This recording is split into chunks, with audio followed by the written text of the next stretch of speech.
Well, hey, friends, welcome to the Everyday Mulemanship podcast. I'm coming to you from the Freightliner studio again, and I'm sitting here with my friend Ben Longwell of True West Horsemanship. And glad to have you on, Mr. Ben. Thanks for lining this out. We've had all kinds of technical glitches, but here we are living the dream.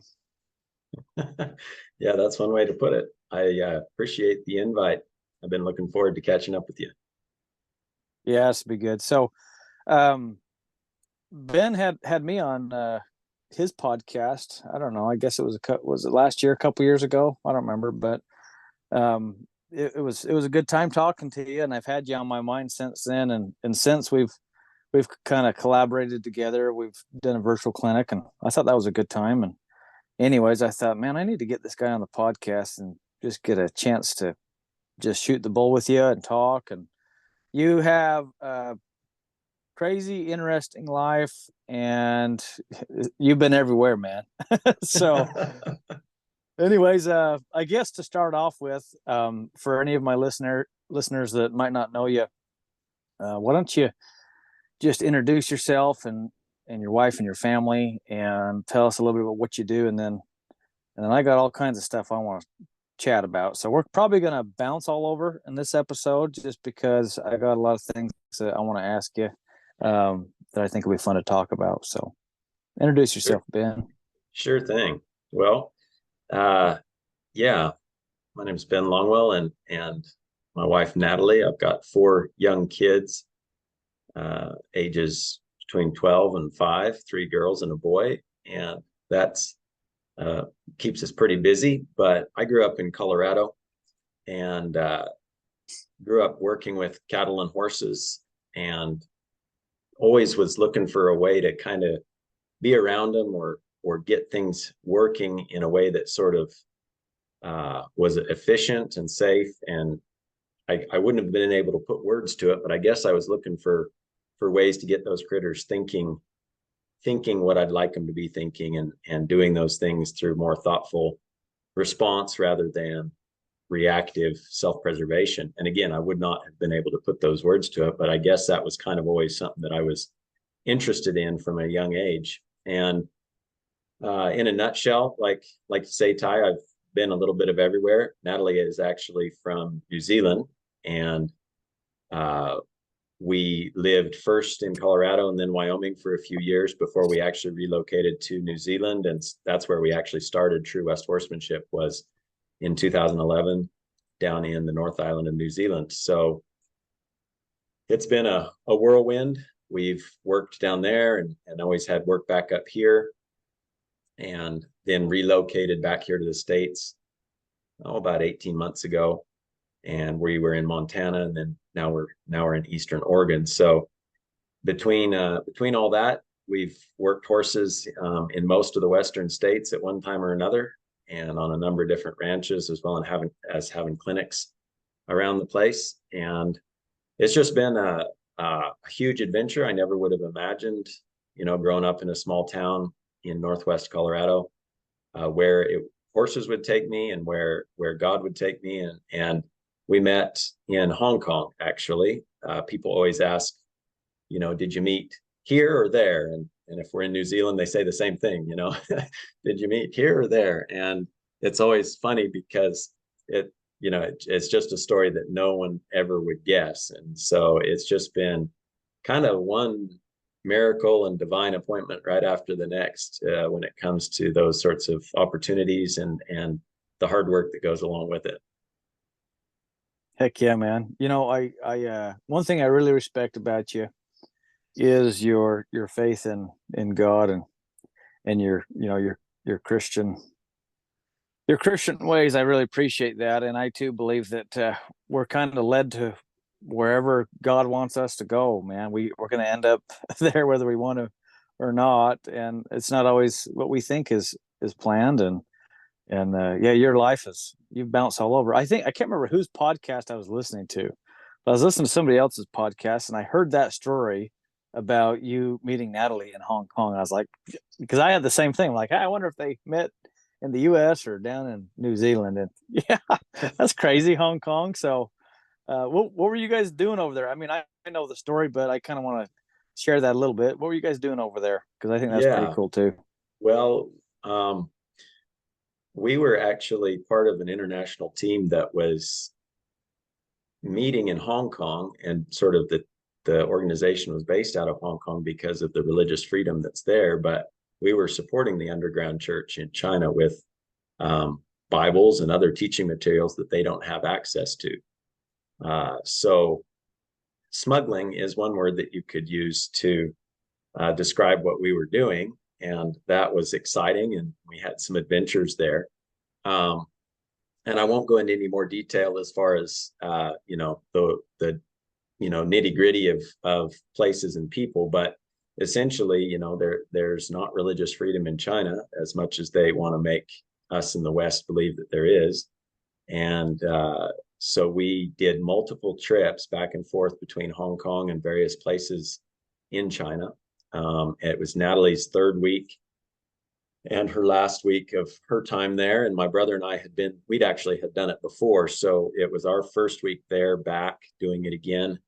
And we crossed paths with her for a week, and we had a multiple drop trip through different areas of China that week, and among other things. And that was all it took. Yeah. The rest is history, as they say. Yeah, it's pretty neat. So you meet in Hong Kong, and then where did you guys? Uh, I guess where did you guys go from there? Did you spend some time in the States together? Did you go down to New Zealand, or what'd y'all do?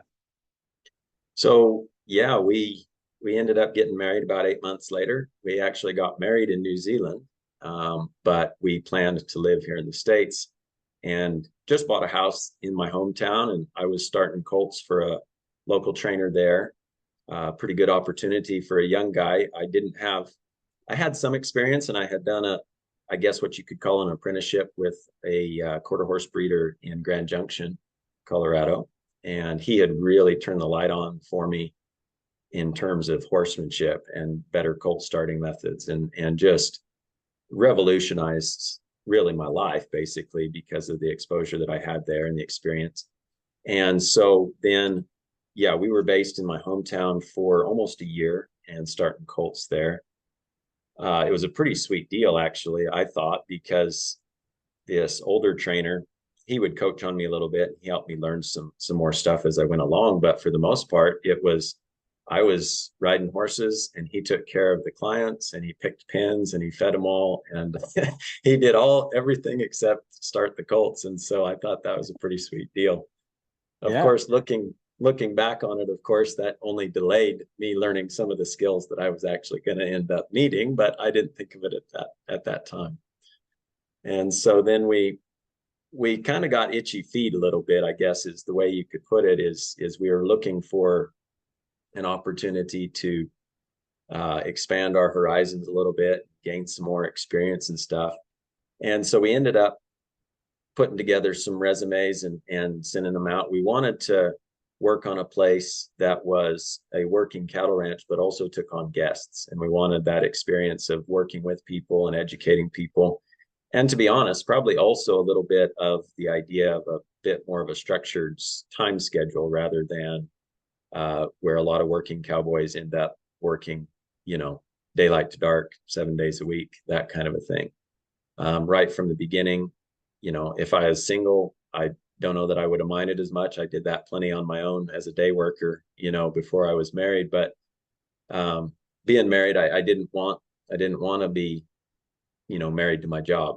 So we did that, and we ended up getting hired on at 300,000 acre ranch in north central Wyoming at the foot of the Bighorns. And we were there for almost 2 years. And it was a real cool experience in terms of beginning to learn to communicate with people about the horses and what was going on and how to communicate better and ride better.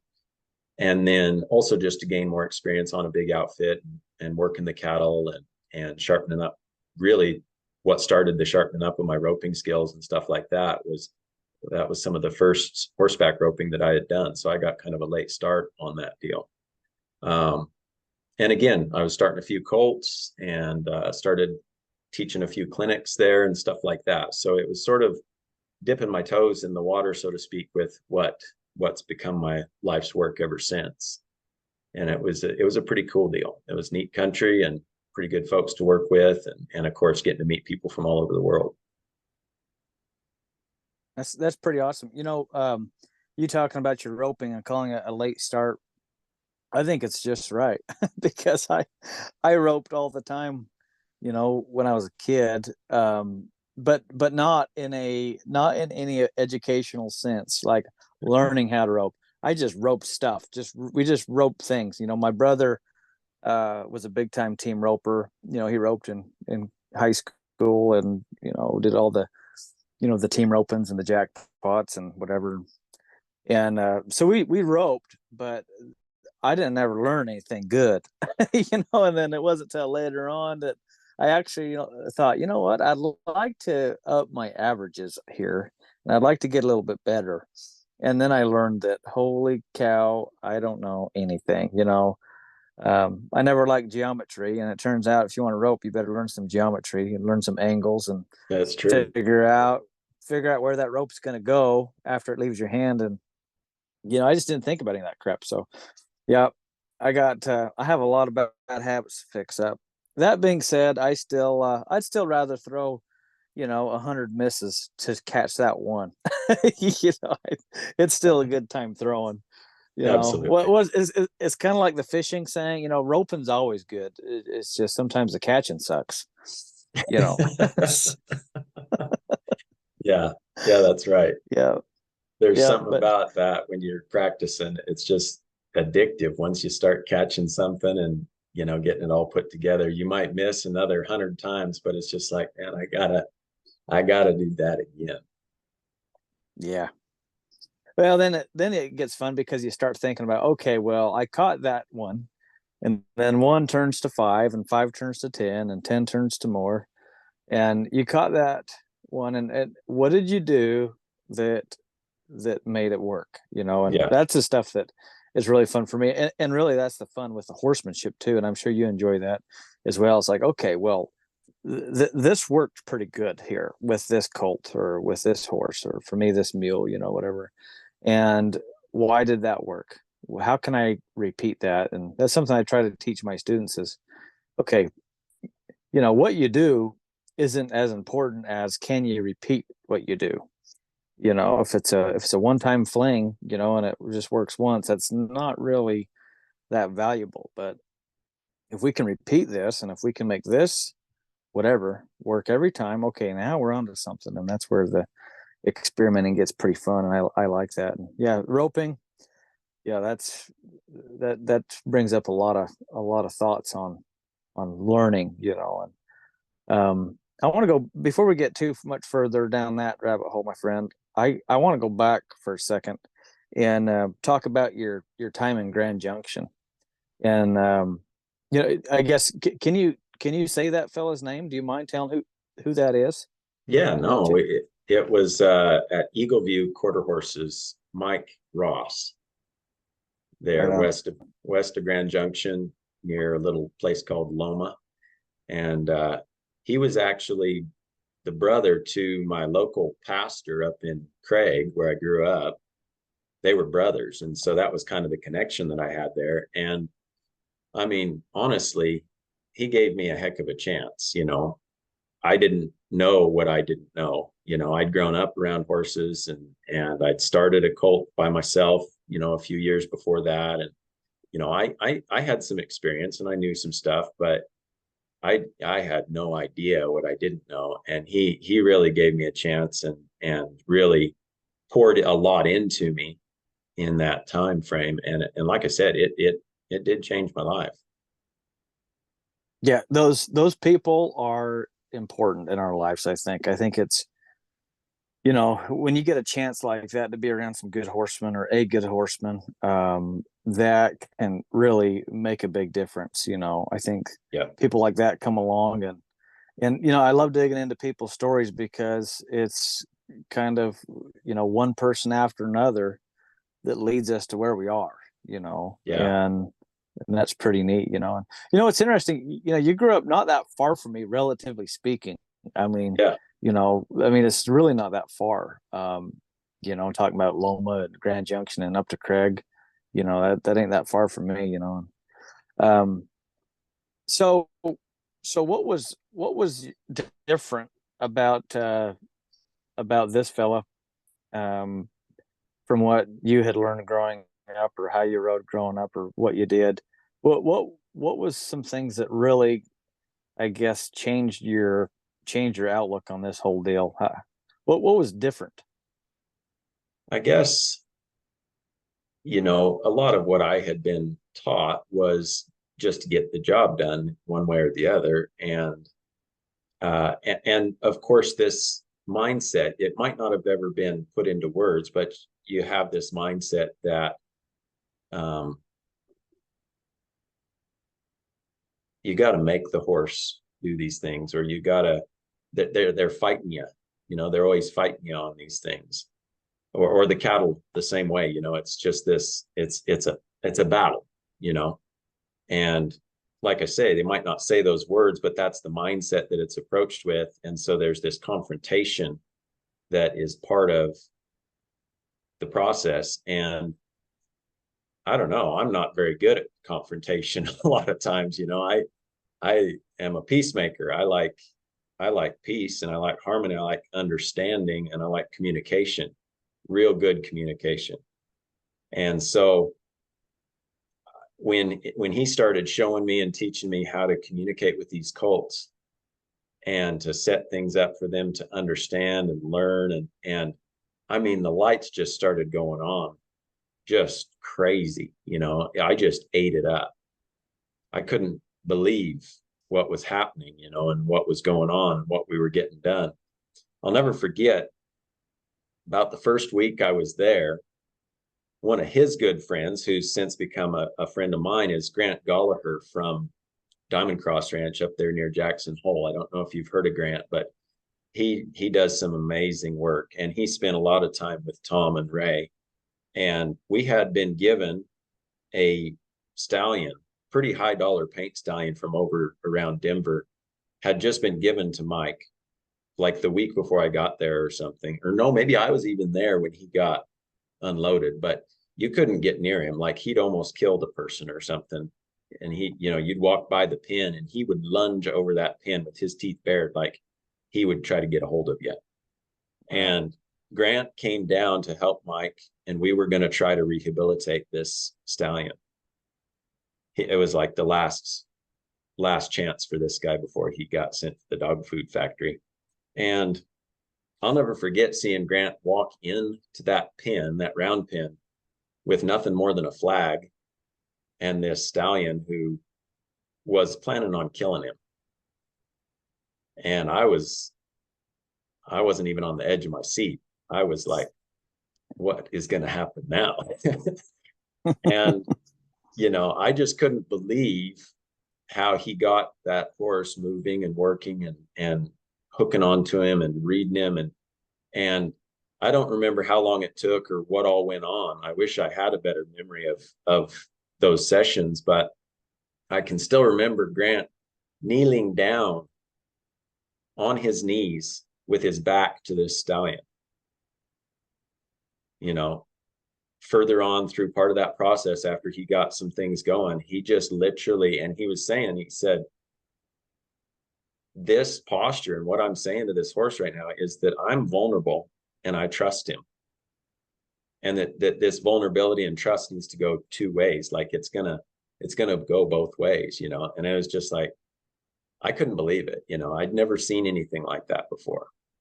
And so when you ask how, Mike and Grant, it just changed the way I approached everything around horses, even though I'd been trying to find that on my own for years. This just, like I said, just switched all the lights on for Yeah, that's fascinating. Um, I'd like to meet that. I'd like to meet both of them guys. I'd like to me. be Yeah. around guys like that. I like to be around guys like you.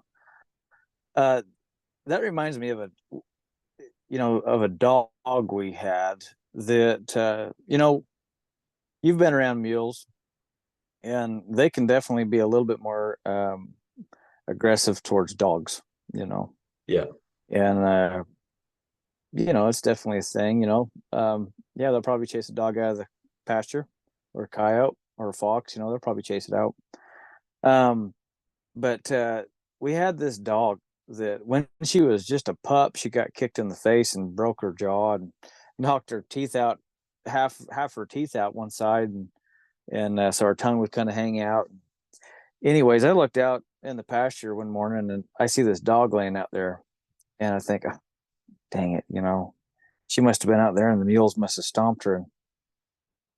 And I just called her name, hey, Lily, that was her name, Lily. And she popped her head up and came trotting back. And I'm like, what the heck? And I started noticing that she slept out in that pasture every night. That's where she slept. She just go lay out there with the mules, and they wouldn't touch her yet. At that time we had a couple of healers, and you've been around healers, and they're much more assertive and aggressive. And oh yeah, all the Yeah. mules would chase the healers out, but they wouldn't bother this Lily dog. Like, they would not touch her, and she could just trot around there. It's like after she got kicked, I don't know. It's like, and she was just a puppy, like an 8-week old puppy when she got kicked. That the mule's just like, oh yeah, she's nothing to be bothered by.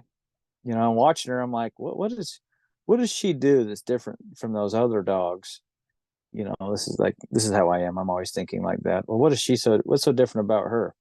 They're not even bothered about her. They don't even look at her. And your story, about Grant, that's what came to mind there. But it's interesting how much they can read you.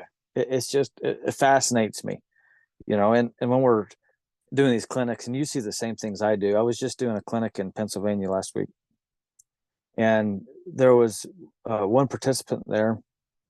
She had a little horse, and this horse just kept running her over continually, just shouldering her. And like, I tried to explain to the lady, I'm like, this is extremely dangerous. Like, if this gets more and more, I know it's just a little horse, but I mean, this is how they used to crush guys in battle back in the day. Like, they use these horse shoulders, and she kind of laughed about it. I'm like, I'm kind of serious. Like, you're kind of asking for it here. Like, this horse, I said something has to change.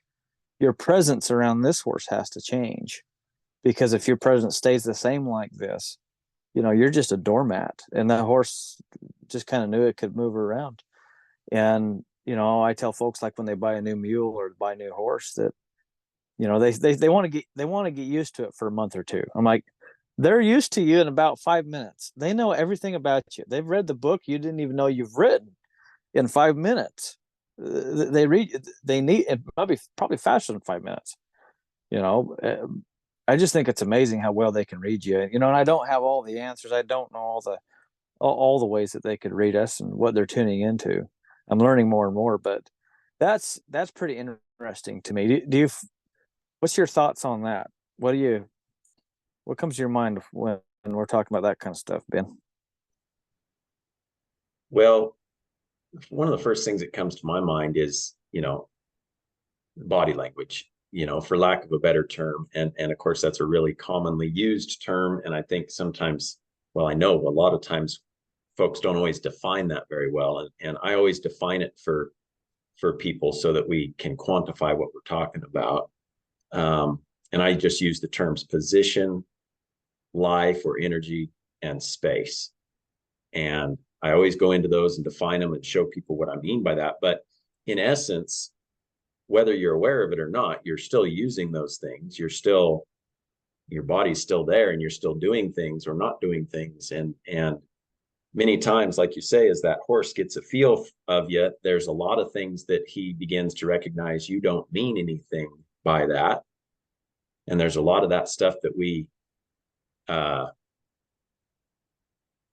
because we're not paying attention or we're not aware of what we could be doing, we're missing pieces of our communication that could be useful within that body language. but the horse is still reading you constantly. And many times it's the other way. Maybe there's things that you're doing that you're not aware of that they can't disregard. Maybe it's a sensitive horse that feels the quickness or the abruptness of your life or your energy around them. And maybe you're in a hurry, or maybe you're one of these people who has a little bit more energy in what you do generally, and this sensitive horse just, he can't disregard it. He's troubled by it. He doesn't understand that, and it doesn't feel good to him, so it bothers him. Just the fact that you're there bothers him. It's those sorts of little things that sometimes not everyone picks up on or understands, where that horse might be a bit anxious or tight just simply because of the way you've approached him. And then something else happens 5 or 10 minutes later, but we think that that's the problem, but really it started quite a bit before that. It's like what Ray used to say, what happened before what happened happened. Oh yeah. Yeah, I tell my students, whether you want to or not, you're always communicating to the animal. Yeah. So I'd suggest you figure out what you're saying because you're telling them something no matter what. You might as well be something that you want to tell them. They're always listening. And I think we're such a verbal species. We're so verbal. We're talking. You and I right now, we're talking. We're thousands of miles apart. We're across the country apart from each other, and we're talking right now. We're so verbal, and I think that gets in our way when we're considering the horse or the mule, because I tell my students, as you walk to the barn, you're communicating. As you approach to catch, you're communicating. As you're talking on the phone, walking around your horse, you're communicating. We're sending signals all the time, and I think it's hard for us to remember that. I mean, even me too. I'm not saying I got it all figured out. I'm not saying I'm perfect. I'm just saying that I understand, that I know that even the energy. Maybe I just I'm out there. Winter's coming on, and you're going to be so excited to be here in the winter, I'm sure. And you're going to be out there cutting the ice out of the water trough, and you're going to drop it on your foot, and you're going to say a cuss word or two. And as you're, walking around there, you're communicating something to your horses. They're going to be like, oh, geez, there's some energy there I don't like. There's a feel there I don't like, and then, I found that excitement, fear, anxiety, happiness, I mean, all kinds of things can feed into how we communicate with these things. It's a little deeper, yet it's simpler too. Yeah. I think think sometimes people overcomplicate it. It kind of boils down to an awareness or self-awareness. Like you say, what's our state of mind or emotions, and how is that affecting how we're communicating or what we're communicating to the horses? And they'll pick up on those things. I mean, you might be holding your breath because you're nervous or angry, and I think that fear and frustration or anger are the two most common negative emotions that we experience around horses. And that's just in relation directly to the horse. Sometimes we come to our horses already packing around stuff from some other situation or something else in the day, and all of those things are going to have an effect on how what they're reading, I guess, and feeling around us. Oh yeah. Like I tell my students too, all right, I know you guys all go home after work and you want to go ride your horses because it makes you happier, but I suggest you get happy before you get to the barn. Like you need to find some routine or something to do that'll get you in a good frame of mind before you get to the barn, because I don't believe it's fair for us to bring our baggage to the barn and expect the horse to help us out. Although the horse can, I mean, it's amazing what a confident horse can compensate for. It's really amazing too. I think that's fascinating to me. The therapy world. I got some friends that use their mules, their horses for therapy. And it's just brilliant what these horses can take on. But unfortunately, for the majority of us, what we have in our backyards, those animals can't quite take on some of our baggage. So we got to be there for them. Definitely. Yep. So going back a little bit to your early days getting introduced to some of this horsemanship, this style of horsemanship, you know when you were saying how you grew up just kind of getting the job done, you just did it, you just do it. And Yeah. um you know we got a lot of similar upbringings, because it was the same thing for me. You just do it. And i don't I don't consider that all negative or bad. In fact, I think it's, looking at it now, it was really good for my mindset. Um, and I'll tell you what I mean. Is growing up, we just did it. We just got it done, and we learned that we could get it done. Right. And I think that set me on a really good mental trajectory, because that's just how my mindset's always been. And I try to portray that to my students and the people that learn from me and that are around me, that, well, you're going to do it. It's going to work. Now, the things that's changed for me now is how I do it.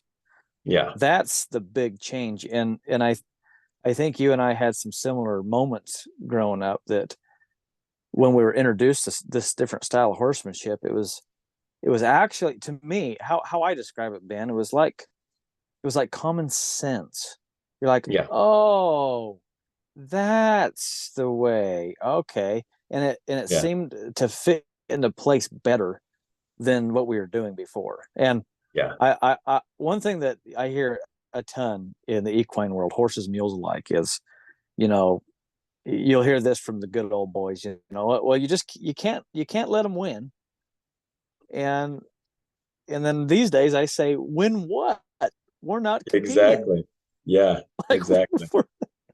where's the competition? I didn't sign up for a competition, Yeah. you know? Exactly.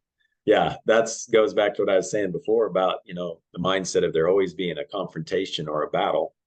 And that's Yep. exactly the saying, don't ever let him win. Well, actually, I want my horse to be a winner. And if he's winning, I'm winning. And if I'm winning, he's winning. Because like you say, there's no competition. It's not a contest. The horse certainly doesn't think of it as a contest until we teach them conflict. Oh yeah, man, that was deep right there. Teach them conflict. There's a saying, um, that I'll put out there often. If my mule's a winner, I'm a winner. Yep. If my mule's a loser, well, takes one to know one. That's the truth. That's the truth. And they You don't have any fight or contest with humans until we present that and teach them how to fight us. And that doesn't mean that they're not going to, have different ideas than we hope they would in a moment. But, until we teach them to actually purposefully, go against those things that we're suggesting or making easy for them, then they'll figure it out. You just set them up and let them find it. Oh yeah, man. You are so spot on with that conflict. It's not there. The fight isn't there. That resistance isn't there until we put it in there. You have a video, and for all my listeners, you guys got to check out True West Horsemanship on like Instagram, and you're on TikTok. You're everywhere. But what my favorite video, Ben, of all time that you've put on, and you may be disappointed in me because it's not like a brilliant training video, is the one where you're standing there and the horse kind of takes off, and then all you see is your hat fall off and hit the dirt. That is the best, because I know exactly how you feel right there in what happened. Like, I've been there a million times, but what a perfect camera setup that you Yeah. just getting it, just luck. Yeah. And Just pure luck getting that set up like that. And it's the only clip I've got like that of that moment, and it's funny because of the variety of comments that you get between, you know, most people just find the humor with the hat rolling back into the frame, and then you always Yep. get somebody saying, how they think it could have been prevented or what was going on, Oh and I yeah. have to explain that it was a very green horse and the wind was blowing like a gale force wind. Mm-hmm. And the shed was right behind the camera and it was rattling and banging. And he just was trying his best to hold it together and he just had to leave. And I just happened to be in the way. And it goes to show you, and I just used it, of course, as a learning experience for people because the awareness of me, was not enough in his fright to for him to be able to make his way around me. And like you were saying about your student the other day, that's not a safe situation for us. And so I actually did a little video on, how I helped him overcome that and become more aware of us and get around a person and be aware of our space. But that is a funny one, and people really get a kick out of that. And it was just lucky that I caught that clip. Yeah, that's my favorite one. That's my favorite. I laugh at it every time. I came across it again yesterday or the day, I don't know, and it was just I just laughed again, man.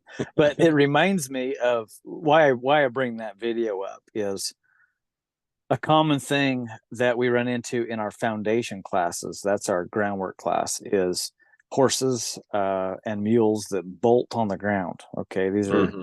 these are the ones tearing off and ripping the lead rope out of your hand, whatever. And I'd say probably it's got to be maybe 1 out of every 20 horses and mules that come in my clinics in the foundation clinic that do that. So it comes up more often than I want for sure. And anyways, but something that we talk about is, and this I'm getting back to where we put the resistance in them is all those animals, they've been pulled on to learn how to pull back, or pull on you. They've figured that out. And and I'm watching these people, you've been around me enough. You kind of know I'm the why guy. Like I'm the annoying guy that's asking why all the time. I want to know why. And so I'm sitting there. I'm like, why is your mule doing that? Why is your horse doing that? And then I'll watch them as they go to send their horse or their mule, as they go to direct the animal one way or the other. Yep. And they're pulling on them. There's contact right away. Yep. And then I watch them as they send them around in a circle, and they're putting contact on right away. And when I try to explain this to the students, that this begins when you're putting contact on your animal, and it's fun. I've kind of dived into the this science lately, and the last 5 years it's really interested me.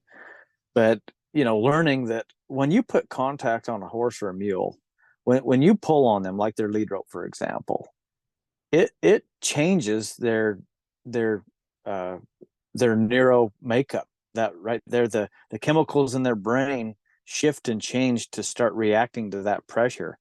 To start responding to that feel of that brace, and it changes their chemical makeup in their brain right there. Trying to help the students with this, they just don't think about that. Of course, I didn't either until recently, really. But you start learning about that, and then like you said, what happened before what happened. Okay, well, they didn't just take off just to see your hat fall off, right? They didn't just take off to give you a rope burn because they thought it was funny. Right. There was something that caused that. And what can we do to help them out? And you know number one cause of tension in the mule or the horse is tension in the human, one way or Yep. the other. I want to pick your brain on awareness real quick. This is something that I teach and talk about the first day of my clinics. Every clinic we talk about awareness, because everybody wants their horse or their mule to be aware of them, but yet they are hardly aware of the animal. And worse yet than that, I've realized that most of these people are not aware of themselves. And I'll say, you want your horse to pay attention to you, yet you don't even know what you're doing. You don't even know what you're saying. We talked about that earlier a little bit, but how important is awareness in this whole horsemanship stuff, Ben? It's absolutely crucial, absolutely fundamentally vital. And it goes, like you say, both ways. The quality of our communication is only as good as our skills in observation. And that's our observing of the horse and our awareness of what we're actually doing, not just in the moment, but from moment to moment and in similar situations. Are we portraying a consistent, clear communication and direction right there so that the horse knows and understands this is what I'm to do in this situation, or when we're asking for something particular. And there's a lot of ingredients there, and one of the biggest ones that's challenging for people is the amount of repetition and time to get the experience to be that consistent within ourselves. But we have to start somewhere, and if they're at our clinics, well, that's a real good place to start, with being really aware. And if you have to just break it down to the very smallest little steps of, or pieces, I call them, of bigger things, to understand what you're doing, when, how, why, where, all those things, so that you can rebuild or build into that consistent communication. But it takes a lot of awareness on both, for both us and the horse. Yeah, I think being consistent, that's so critical. I absolutely totally agree with you on that. That consistency is major because well, I don't know how to speak a different language. I know a lot of swear words in like Spanish and stuff, but I don't know. I don't know any. I really don't know a second language, but I can imagine what it's like. Like you're learning a language and you can pick up bits and pieces of this because Mm-hmm. you've heard that phrase, you've heard that saying, you've heard that Yeah, word over and over. exactly. And I think the horse or the mule's kind of like that, where they kind of, okay, all right, I recognize that, but then there's a whole bunch of mumbo jumbo that you're like, I have no clue. Yeah. And then you kind of, it's just kind of like us. We kind of, you're listening to somebody speaking a different language, and you just kind of nod your head and smile, you know, and they're probably wondering, why are you nodding your head smiling? But and I think the horse and the mule is so much better at filling in Oh than yeah. we are, because they're Oh yeah. tuned into so many different pieces. And I found if we can just be consistent, like you say, in just a handful of things. Okay, are we consistent in how we will ask a question? Do we give them, like we talk about is, we give them a good deal, and then we'll firm up as needed. And usually if you give them a good enough deal, you don't have to firm up at all. um, but if we're at least consistent in our processes Yeah. and the steps that we take, whatever they might be, man, it sure makes a difference in the outcome. Absolutely. Yeah. Just brings clarity. I like Gentle as that clarity. possible, but as firm as necessary. Yeah, Yeah. absolutely. So now you have been all over, like we said earlier, and you've bounced around from the U.S. to New Zealand. And let's talk about that for a second. I mean, what took you where, and what took you back, and what took you there and back, and everywhere else you've been? Well, if I could boil it down to a few key things, I guess from Wyoming, we it was the middle of winter, and um, kind of a knee-jerk reaction by the management at the ranch there. They laid me off, but they kept Natalie's job, and they figured we'd stick around until spring. And he said I could have my job back in April. And we had some savings in the bank, and we weren't, that could have worked. But there was something in us that sort of said, actually, maybe it's time that we did something different. And we'd always talked about doing our own thing, and kind of getting our own deal going. And of course, there was no work to be had in northern Wyoming in December in my line of work anyway. And And so it was an incredible series of events, and God really led us through that. It was a quite a miraculous time. But basically the next day we turned in Natalie's notice, and or both of our notices, basically, that we'd be done by the end of the month and we were going to move on. And we had some savings, so we weren't too worried about it. And I remember waking up kind of that next day, and I just got a sense like the Lord was saying, are you trusting me on this whole deal, or are you trusting your savings account? Yeah. Yeah. And long story short, we had a friend who was immigrating to New Zealand, and she needed some money to get the visa that she needed. And we ended up giving her basically all of our money.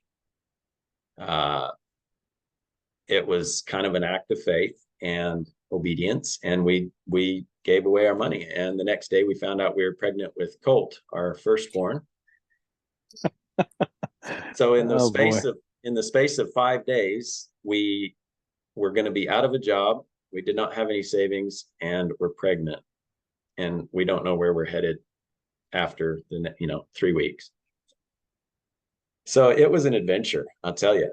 And Natalie's dad is a networker. He's a great people person, and he doesn't know the first thing about horses. I don't know if he still does, even after hanging out around with me the last 15 years. But he put together some horse people. I had started a couple of Arabian horses when I was down there for the president of the endurance racing club. And he told me at the time when we got married, I'd started these colts, and he said, you did a good job. You could make a living down here doing this.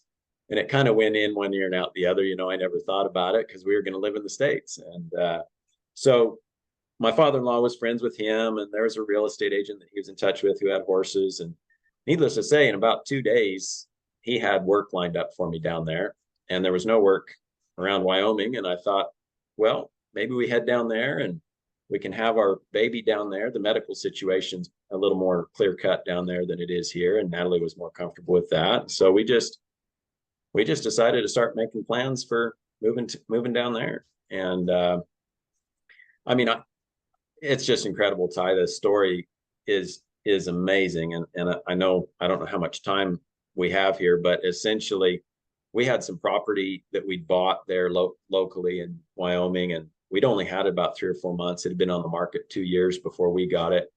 And so now we needed to turn around and sell this money and get our money out of it. And, so that we actually had some money. And it had been on the market for 2 years, and we turned around in 4 months, relisted it, and needed it sold in like a month. Now you tell me, what are the odds of that? Guess what? It sold, and it sold for 25% more than what we bought it for. Wow. Yeah. Yeah. God's got a plan for you. Yep. So we hit the ground running when we got to New Zealand. We had friends in the church there that said we could use some of their land to set up some pens and a round pen and stuff.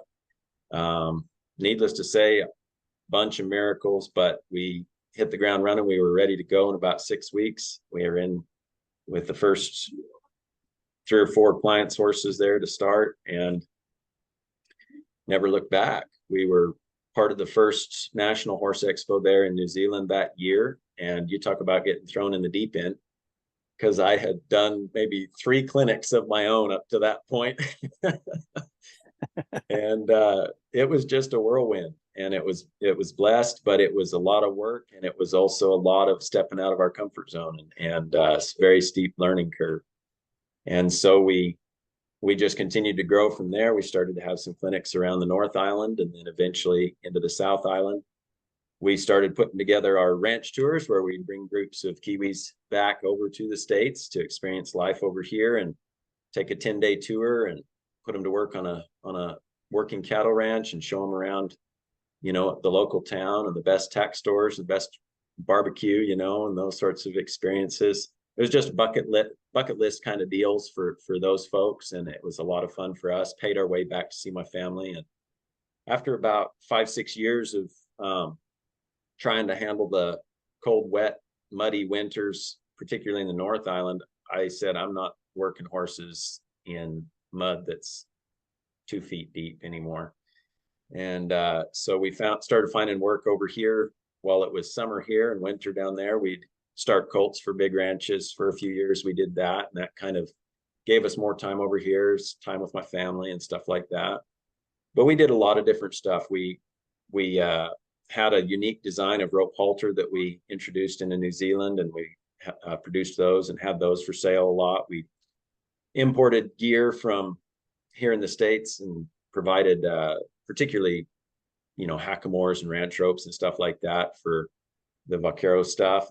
And so we retailed that. We had those at our expo stands at the horse expos and stuff like that. So had a lot of different lines of work and stuff. Started putting together our video library while we were down there 5-6 years ago now, and building our resources there for folks. And then kicked off our podcast before it would have been a year or two before we ended up moving back here to the States. So those are some of the things that we got going and the reasons we kind of went back and forth and we're here, there, and everywhere. And then into 21, we got a call from one of the ranches that we'd worked with our ranch tours to see if we'd be interested in moving back over to Montana to help manage their outfit. And it was a working cow ranch with a guest program. And so we felt that it was right in line with what we wanted to do. We'd been looking for a number of years for ways to sort of change a little bit of what we were doing. And rather than just having colts and problem solving and teaching clinics where it was kind of not as much family involvement as what I've kind of envisioned.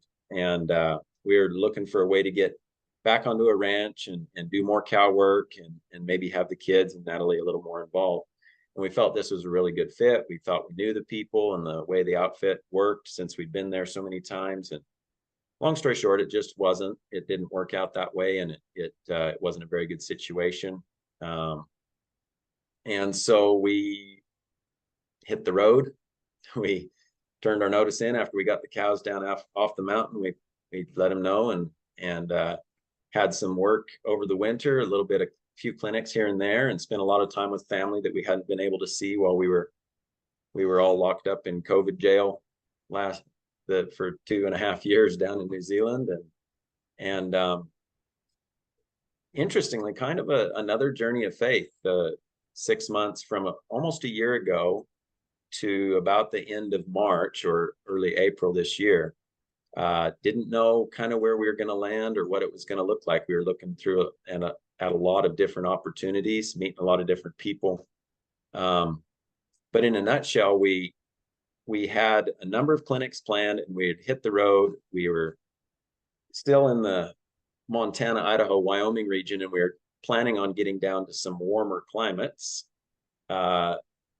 And we had just had Thanksgiving with my brother and Cody, and we were headed south to see my folks for a little bit in Colorado.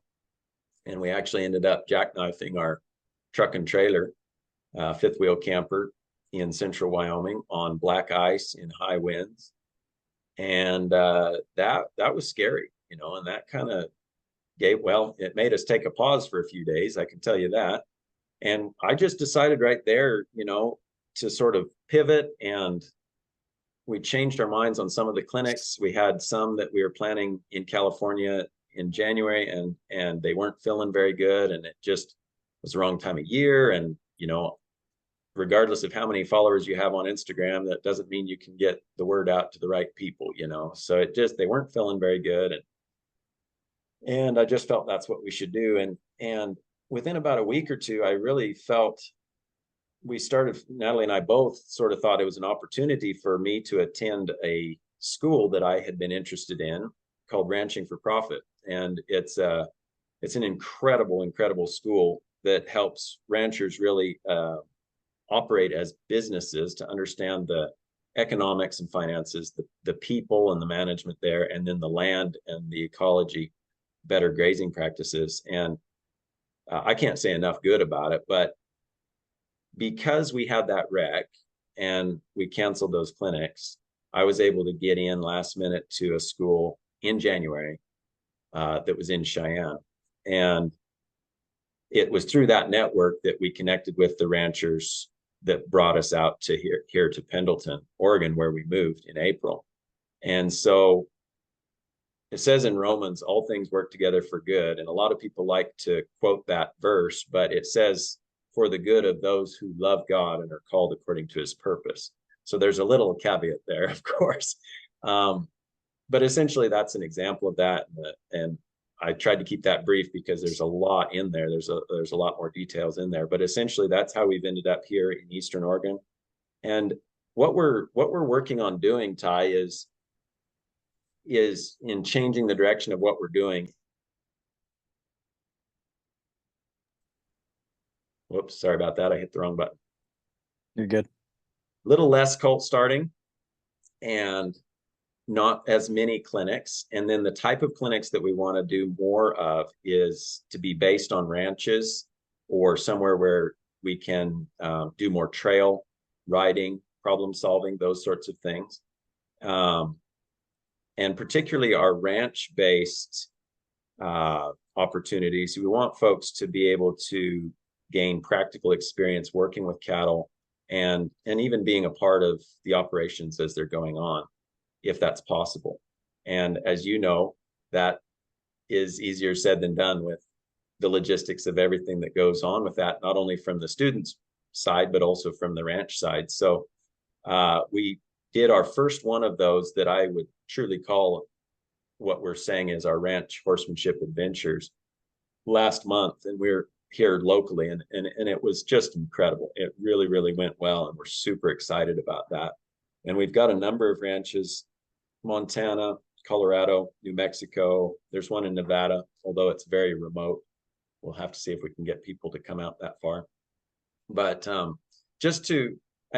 love the horsemanship. I love the arena stuff. You know, I love that. And people need that. There's no doubt that people and horses definitely need that. But for the right people and horses, I want to give some opportunities for some real practical application, and also maybe broaden their minds as to what goes into ranching, what the realities of day-to-day life is like, and what the work often entails. So we're pretty excited about those opportunities, and that's kind of what we're working on.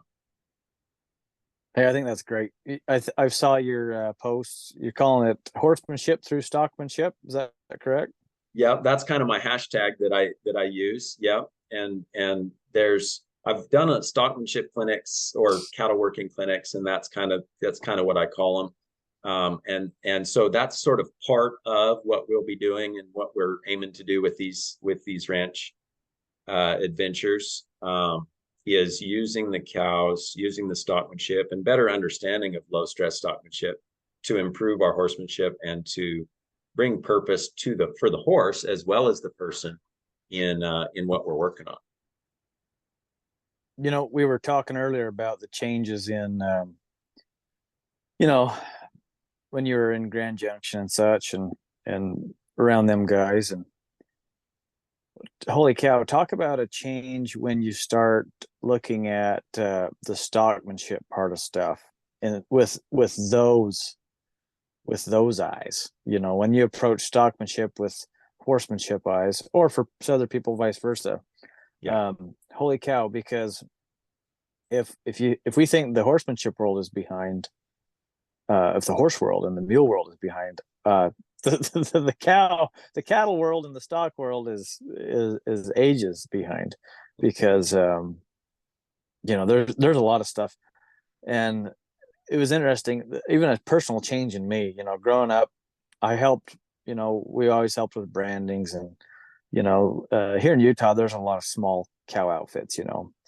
What I mean by that is guys with 300 or less. It seems like if you got 300 around here, you're doing pretty good. You're one of the guys that's really making it. But most of the folks got less than 300 around here.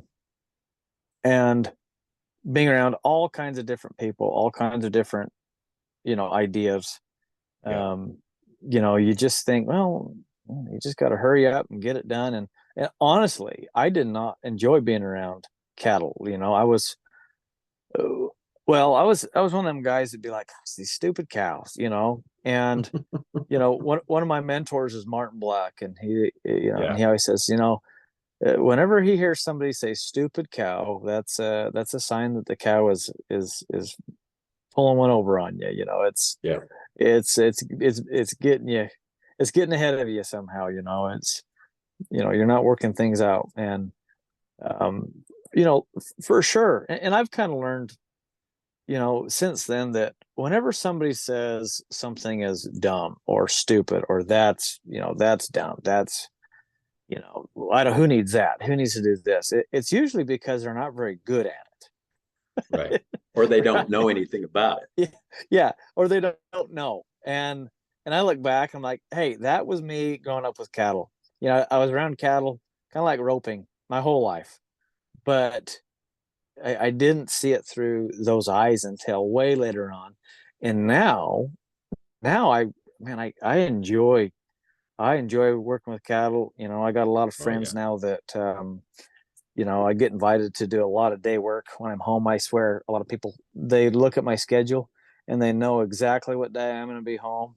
And I get home and my phone rings. Hey, come help with this, come help with that. And I really enjoy that now. Whereas if you asked me this when I was, you know, a 13-year-old young boy, I'd been like, nah, the dumb cows. But you want to learn about body language. You want to learn about oh yeah, those words that you use, yeah, your space and the feel and the yeah, energy and the presence that you have. All right, start working cows. They'll teach you all about that. It's just yeah, amazing. And I think one of the best moments of learning when you're working with cows is trying to get cows to go through a gate. You'll yeah, learn you'll learn just about everything you need to know about cattle and horses, mules, whatever, right there, trying to get cows to go into a tight gate yep, that they don't want to go into. yeah, If you figure out how to do that, how to set it up, it's like that.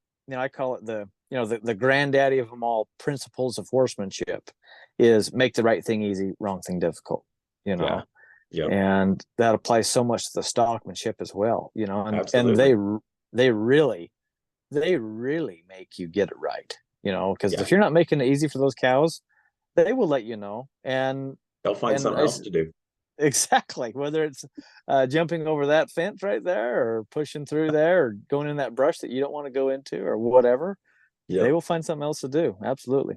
I'll never forget, I had a lady who in New Zealand, she became a longtime client and student and friend, and she must have met me at the very first expo that first year, and she was a real character. But she came on our first ranch tour that we put together, and we're at a place that ran yearlings on the Colorado Wyoming line.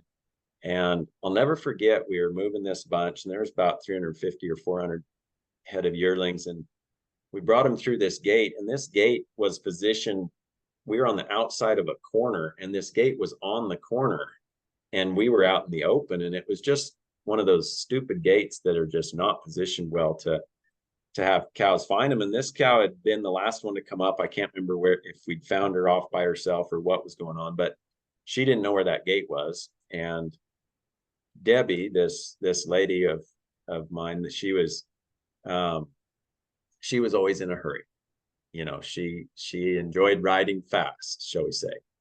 And so I got her slowed down. I said, now look, Debbie, we're not going to be able to mash this cow through here. She doesn't know where this gate is. And we tried a couple of times, and she just kept running by it. We were out, you know, the cow was still, a good probably 30 yards or more from the gate, and high headed, and, looking for somewhere to quit the country. And I said, look, we just need to get her to stop and think and look towards that gate.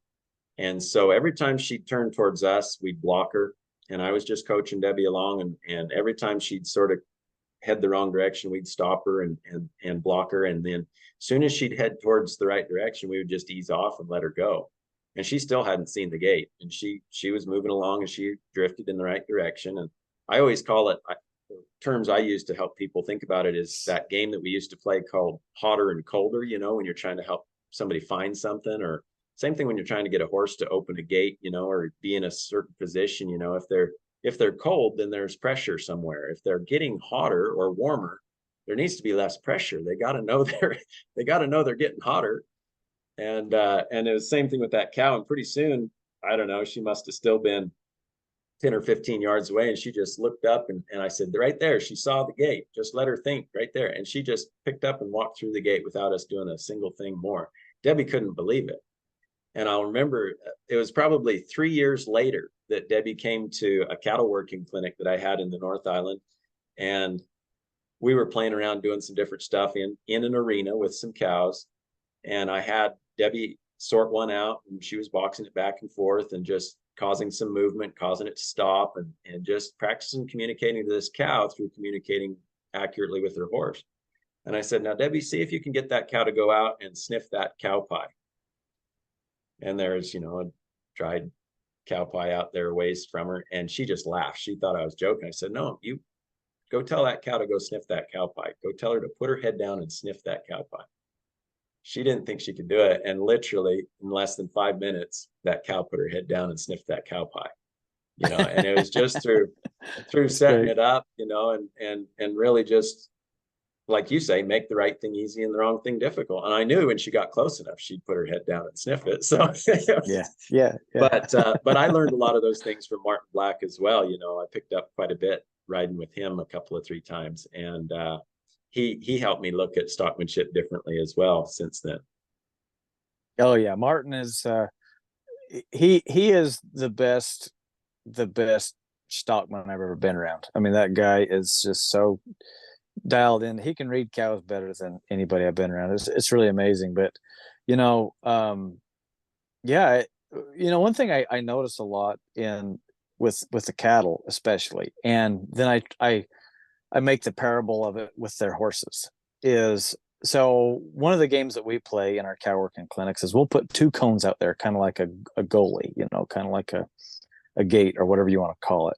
And okay, you're gonna pull a cow out, pull a steer out, whatever we have, pull something out of the herd, and you're gonna take it down, down here, around this, and then through that gate, through those 2 cones. And the very first round, I don't give a whole lot of information because I want them to just get some experience and learn. So I just watch, and it's interesting because 9 out of 10 people, when the closer they get to those 2 cones, what do you think they do?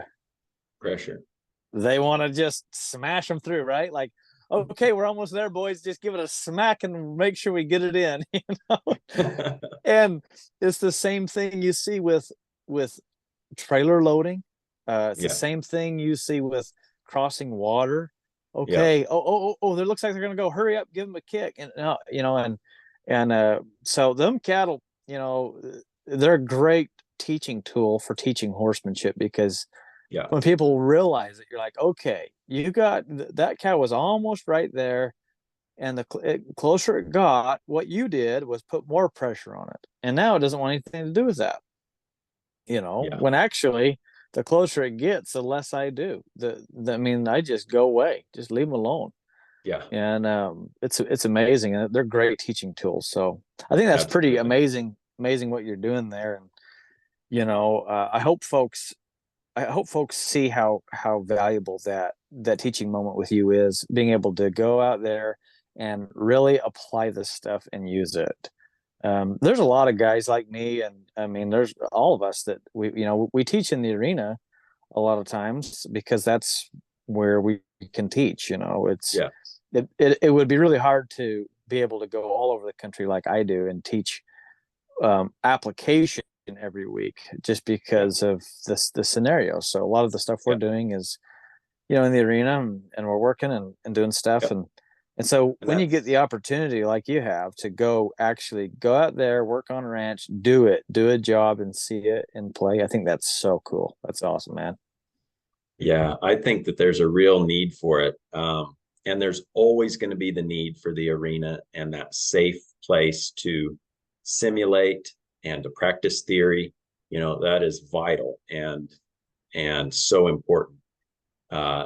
But then at some point, I think, especially for those who have been on that journey for a period of time, and they're ready to apply it practically, they're ready to get a job done, they're ready to get out and do some stuff. And so we do trail clinics on the trail horsemanship, and problem solving, and we set it up, to for success for people, where we're not just in a hurry to get to the end of the road, but it's like we're actually out there looking for opportunities to improve our horsemanship, or build confidence in the horse or the person. And so it's like for our ranch deals, adventures, we're sort of combining the trail clinic and the stockmanship clinic and the horsemanship clinic and all of that on a ranch, trying to get a job done and basically learn and grow, obviously have a lot of fun, and just share that purpose with our horses or mules. Heck yeah. Yeah. And mules can come along in your clinics and they can do all that too, Absolutely. I've got one right coming in a couple of weeks here, actually. Perfect. That kind of brings something to mind. I think people, they should go apply it. Like you've been doing clinics long enough now. You see the same things I do. Sometimes you'll have folks who'll come back continually, and they come back this year and they're the same as they were last year. And well, you could say, well, at least they're not worse. Okay. But I got higher standards than that. Yeah. So I'd like to see people continually improving, but they need to get out and do it. Like, I have this online course we do called our master class that's all year long and everything. And one of my coaching students, he called me up last week and said, "Hey man, I'm sorry, I'm not gonna be able to do the classes the next couple of weeks. I'm going to be hunting. I'm going to be elk hunting in Utah." And I said, "Dude, that is class.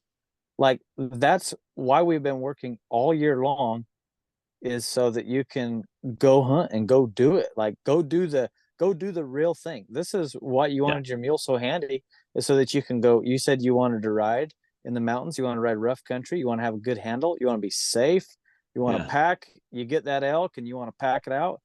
Hey man, this is class. This is what you work for. There's a time to practice in the arena and at home, and there's a time to go do it." And I said, "Man, this is what it's for." So exactly. Heck yeah, skip the online school this week, dude, and go elk hunt. Heck yeah, that's what it's for. Yeah, so absolutely.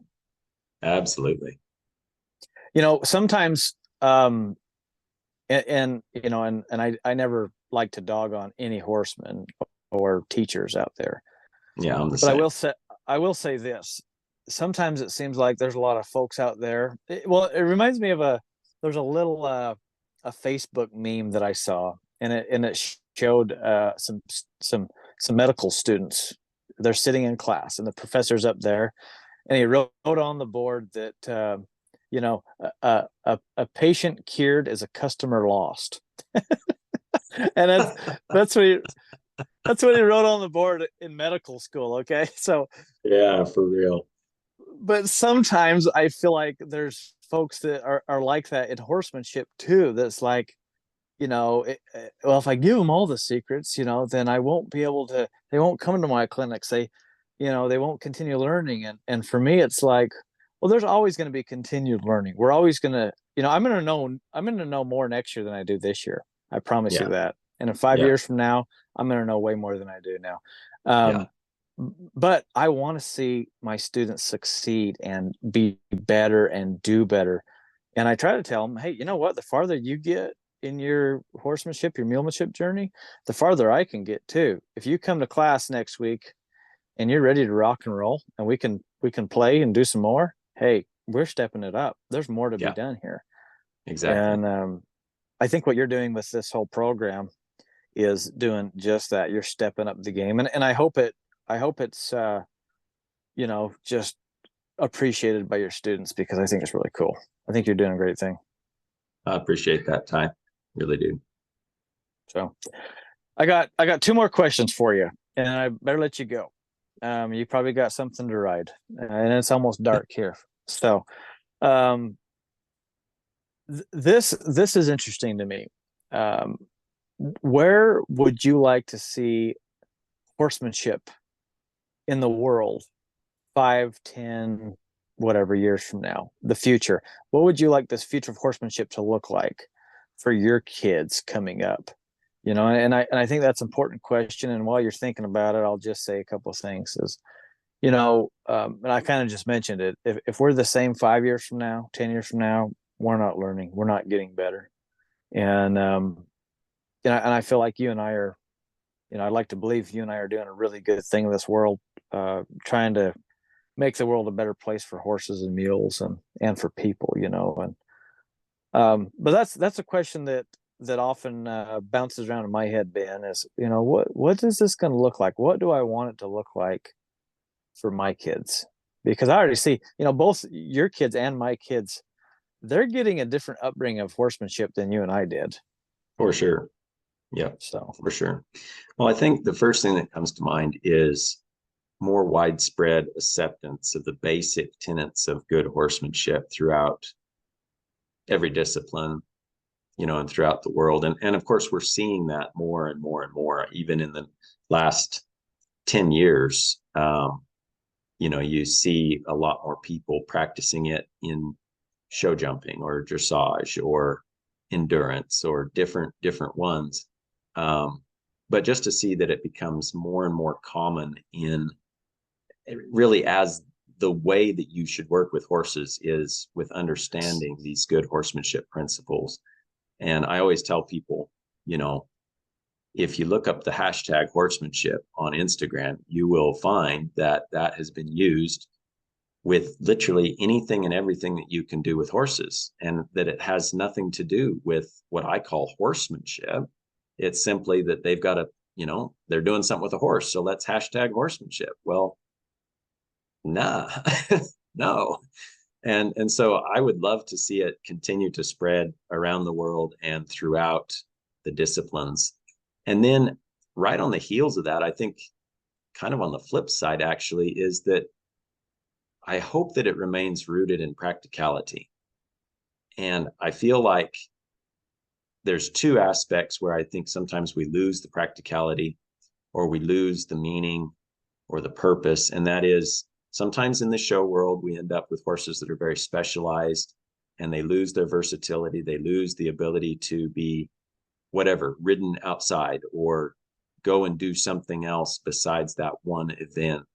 And to me, that's a shame. To me, it's taking something away from the horse. And I think it almost always has an aspect of lacking of good horsemanship somewhere in there. And I'm not saying that those things can't be done with good horsemanship. I'm just saying a lot of times they aren't, because we are stuck on a schedule and we've got to get these horses doing these things perfectly. And the only way we know how to do that is through endless repetition.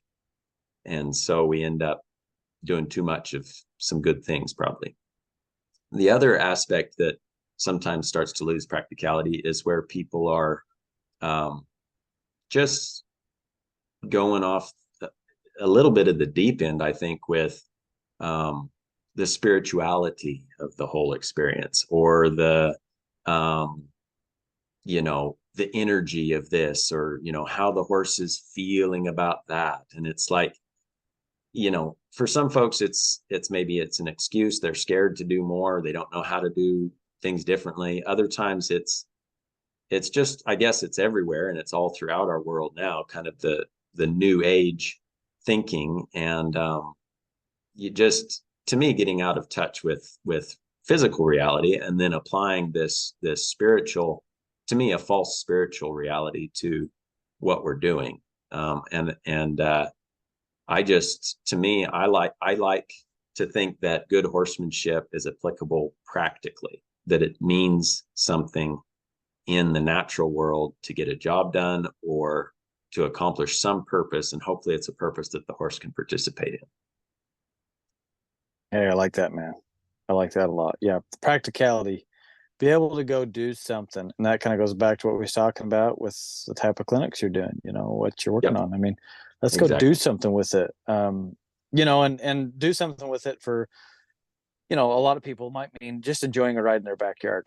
But Yeah, that's practicality. Go do it. That's great. That's yeah, the what we're talking about, is go actually do it. It's not just this thing you talk about. You got to go Yeah. do it. Yeah. We don't just talk theory. We teach it, we do it, we live it. It is, it's part of us, and I think that's pretty important. So, heck yeah, yeah. I agree with all those things. I agree with all those things, and I hope years from now that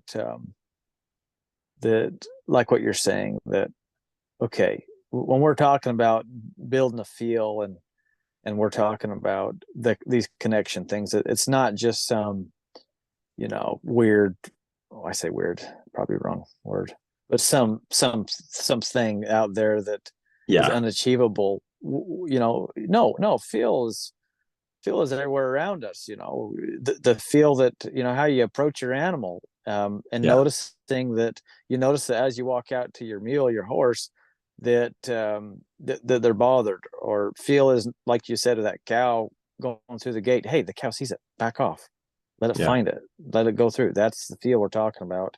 Feel Yeah. isn't this mystical thing, that Yeah. you can only get by watching a Disney movie. I mean, so yeah, I like it. I like what you're saying, my friend. That's good stuff.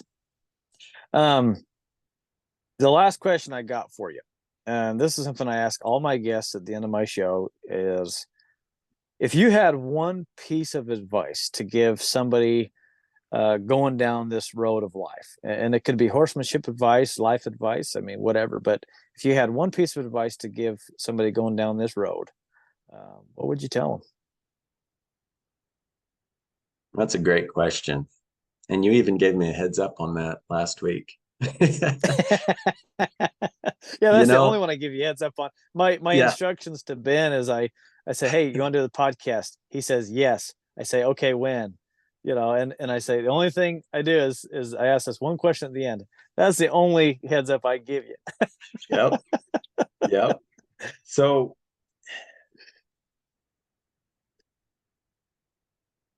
it sounds cliche, I guess, but you know, never stop learning and always assume that you don't know as much as you think you know.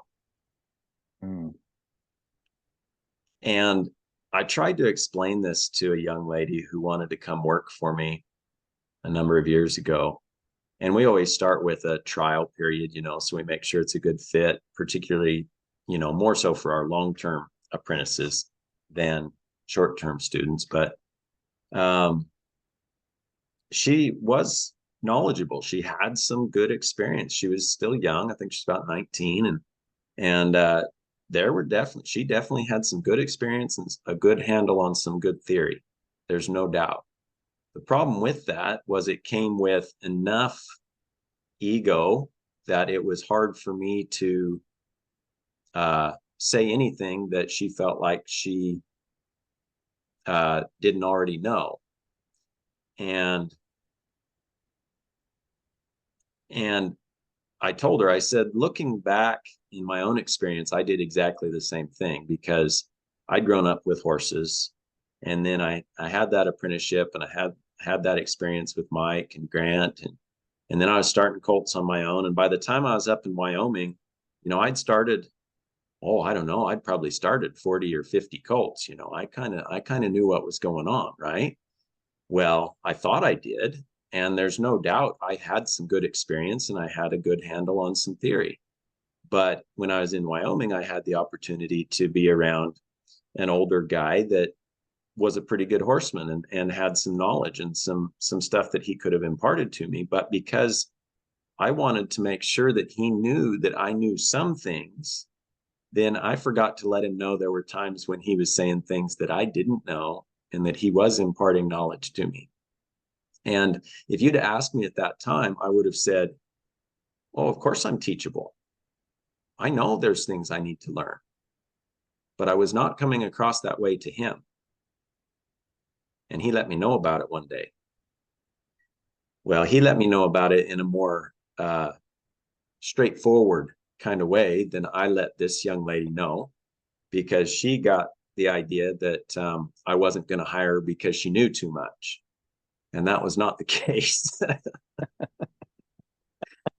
Oh So man. all that to say, if you're, starting out on this journey, and I get messages, as I'm sure you do, Ty, as well, from folks who want to gain experience, or they want to learn, maybe they want to come work for you or whatever it is be teachable, and always just assume that you know less than you think you know, because you probably know less than you think you know. And I think that's probably true for all of us. It never stops. It never ends. So just develop that mental mindset right now, and hang on to it, because there's always more to learn. And as long as you're wanting to learn it, you'll never be done. You'll never stop learning. So look for those opportunities to learn. Find somebody that you can relate to, that treats both people and horses fairly and firmly and patiently, and and has the outcomes and the results that you're looking for with those horses and those people, in a real way, in an authentic way. And then I just stick with them. I'm not a big proponent of doing too much surfing through YouTube and those sorts of things. The resources out there are insane. Like, I mean, it's incredible, the amount of information. But just trying to, especially if you're on the earlier stages of learning about it, trying to sift through and find out whether that approach is really good or great or not good or what. It's just find somebody that you can mentor with. Hey man, that's so good. That's so good. Assume you know less than you do. Um, that's awesome. I do find it's easier to learn the more you learn. Like, you it's just like the horses and the mules, they have to, it seems as if they have to learn, at least in the style we're presenting to them. Yeah. And I think it's the same thing for us. You learn how to learn. And I feel honestly, I feel way less satisfied in what I know now than what I know 10 years ago. I mean, if you asked me 10 years ago or 15 years ago, I would have thought that I knew everything. There's nothing else. Like, what else is there to learn? And now I'm like, all, every animal I approach, I'm thinking, okay, what do you have to teach me? Yes. Because although, you and I, between the two of us, there are thousands and thousands and thousands of horses and mules that we've worked with. We've never worked with that one. Yeah. I've Yep. never worked with that one. So Yeah. you're new today. This horse, this mule, that you're new. I don't know you. I don't know anything about you. Yeah. And I can take my education and my approach and experience and things, and you try to make the right plays. Yeah. But when it comes down to it, well, I don't know you. And I think that's important too. I think if we approach each animal like that, what do you have to show me? What do you have to Absolutely. teach me about yourself? It dang sure makes a difference. So, Absolutely. and on your comment on surfing YouTube and such, education is wonderful. And I'm a proponent for it. Please, learn as much as you can. And I like your comment. When you're looking at these things, when you're looking at this stuff, um, you know, I think it's easy to be a cherry picker. That's what I call them, cherry pickers, where they just come along and they pick a few cherries off of that tree and a few cherries off of this tree, and they just eat the good ones. So the ones that look good, Yeah. kind of the low hanging fruit. And Yeah. I think there's a lot of. I mean, there are so many wonderful horsemen and women out there to Oh, learn from, you absolutely. guys. Absolutely. There's so many great teachers. There's a lot of great ones that will never even be on YouTube. I know so many that don't even know what YouTube is. Yeah. Like, Yeah. but but I think what a lot of people forget is they see this one good idea, and they take that good idea, and then they look at over here and they find that good idea. Yes, these are all good ideas, but I think it's important to understand they're a good idea in that fella's process. Yeah. And what that person is teaching and this person's teaching might be different, and you might take a good piece here or there. But if you don't actually go through the process that they followed to get to that point, I Yeah. feel like that's when things don't work out. When we don't stick to a process, everything I do is is in order. Like I have an Yeah. order to things, and Yeah. it's for building the mind of the mule, the horse, um, building the body, building the muscle, building the Absolutely. mechanics, the biomechanics of these animals. And somebody might say, "Hey, oh, that's a great idea to build a turnaround. Oh, I like that little move." Okay, yeah, it's a good move, but you don't understand that I did 20 things to get to that move, so that Yeah. that move will actually work appropriately. Yeah. You know, I think and it they cherry pick. boils down to context then, doesn't it? Like understanding the context that that particular, good thing applies to, and then the progression. Like so to add on to what I was saying before, like I'm not saying don't ever go through YouTube and see what you can find, but if you're on the beginning stages of this, you don't have the experience and knowledge to go through and know how to cherry pick. And that's where I suggest finding a mentor to help you get that foundation, and so that you have a consistent process and that approach, the results that approach has.